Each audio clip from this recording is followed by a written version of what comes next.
राधे दोस्तों, मेरे YouTube channel धार्मिक कथा में आपका हार्दिक स्वागत है। मैं आज आपको सोमवार व्रत कथा सुना रही हूँ, जिसके करने से भगवान शिव प्रसन्न होते हैं तथा पुत्र प्राप्ति का वरदान देते हैं। तो बोले शिव भगवान की जय। एक बहुत धनवान साहूकार था, जिसके घर धन आदि किसी प्रकार की कमी नहीं थी, परंतु उसको एक दुख था कि उसके कोई पुत्र नहीं था। वह इसी चिंता में रात दिन रहता था।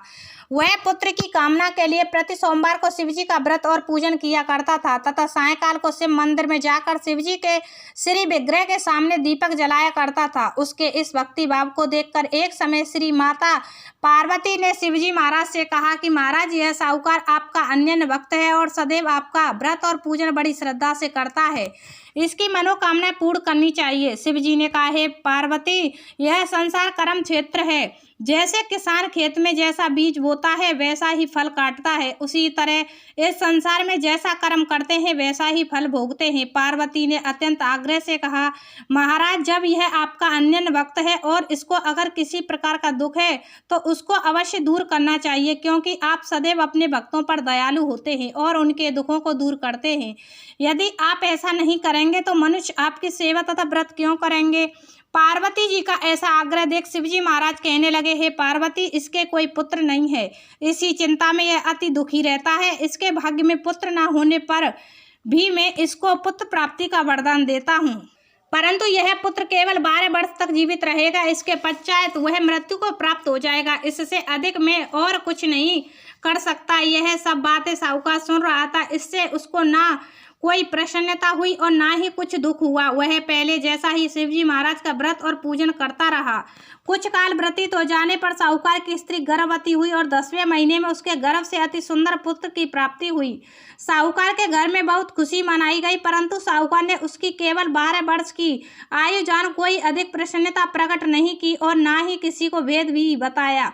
जब वह बालक 11 वर्ष का हो गया तो उस बालक की माता ने उसके पिता से विवाह आदि के लिए कहा, तो वह साहूकार कहने लगा कि अभी मैं इसका विवाह नहीं करूंगा, अपने पुत्र को काशी जी पढ़ने के लिए भेजूंगा। फिर साहूकार ने अपने साले अर्थात बालक के मामा को बुलाकर उसको बहुत सा धन देकर कहा, तुम इस बालक को काशी जी पढ़ने के लिए ले जाओ और रास्ते में जिस स्थान पर भी जाओ यज्ञ करते और ब्राह्मणों को भोजन कराते जाओ। वह दोनों मामा भांजे यज्ञ करते और ब्राह्मणों को भोजन कराते जा रहे थे। रास्ते में उनको एक शहर पड़ा। उस शहर में राजा की कन्या का विवाह था और दूसरे राजा का लड़का जो विवाह करने के लिए बारात लेकर आया था वह एक आंख से काना था। उसके पिता को इस बात की बड़ी चिंता थी कि कहीं वर को देखकर कन्या के माता पिता विवाह में किसी प्रकार की अड़चन पैदा ना कर दें।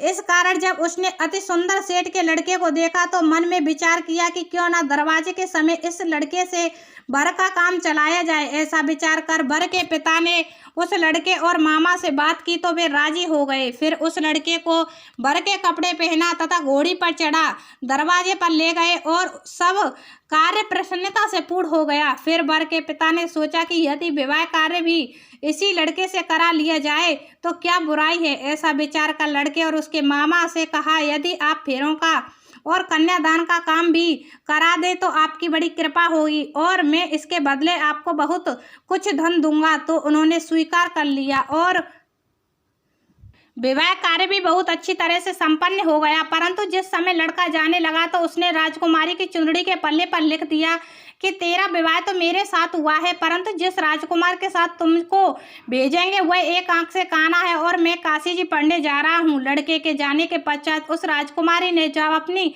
चुंदड़ी के पल्ले पर ऐसा लिखा पाया तो उसने राजकुमार के साथ जाने से मना कर दिया और कहा कि यह मेरा पति नहीं है, मेरा विवाह इसके साथ नहीं हुआ है, वह तो काशी जी पढ़ने गया है। राजकुमारी के माता पिता ने अपनी कन्या को विदा नहीं किया और बारात वापस चली गई। उधर सेठ का लड़का और उसका मामा काशी जी पहुंच गए। वहां जाकर उन्होंने यज्ञ करना और लड़के ने पढ़ना शुरू कर दिया। जब लड़के की आयु 12 साल की हो गई उस दिन उन्होंने यज्ञ रचा रखा था कि लड़के ने अपने मामा से कहा, मामा जी, आज मेरी तबीयत कुछ ठीक नहीं है। मामा ने कहा, अंदर जाकर सो जाओ। लड़का अंदर जाकर सो गया और थोड़ी देर में उसके प्राण निकल गए। जब उसके मामा ने आकर देखा तो वह मुर्दा पड़ा है तो उसको बड़ा दुख हुआ और उसने सोचा कि अगर मैं अभी रोना पीटना मचा दूं तो यज्ञ का कार्य अधूरा रह जाएगा। अतः उसने जल्दी से यज्ञ कार्य यज्ञ का कार्य समाप्त कर ब्राह्मणों के जाने के बाद रोना पीटना आरंभ कर दिया। संयोगवश उसी समय शिव पार्वती जी उधर से जा रहे थे। जब उन्होंने जोर जोर से रोने की आवाज़ सुनी तो पार्वती जी कहने लगी, महाराज कोई दुखिया रो रहा है, इसके कष्ट को दूर कीजिए। जब शिव पार्वती ने पास जाकर देखा तो वहाँ एक लड़का मुर्दा पड़ा था। पार्वती जी कहने लगी, महाराज यह तो उसी सेठ का लड़का है जो आपके वरदान से हुआ था। शिव जी कहने लगे, हे पार्वती इसकी आयु इतनी थी सो यह भोग चुका। तब पार्वती जी कहने लगी, हे महाराज इस बालक को और आयु दो, नहीं तो इसके माता पिता तड़प तड़प कर मर जाएंगे। पार्वती जी के बार बार आग्रह करने पर शिव जी ने उसको जीवन वरदान दिया और शिव जी महाराज की कृपा से लड़का जीवित हो गया। शिव पार्वती कैलाश चले गए। तब वह लड़का और मामा उसी प्रकार यज्ञ करते तथा ब्राह्मणों को भोजन कराते अपने घर की ओर चल पड़े। रास्ते में वे उसी शहर में आए जहां उसका विवाह हुआ था। वहां पर आकर उन्होंने यज्ञ आरंभ कर दिया तो उस लड़के के ससुर ने उसको पहचान लिया और अपने महल में ले जाकर उसकी बड़ी खातिर की, साथ ही बहुत दासियों सहित आदर पूर्वक लड़की और जमाई को विदा किया।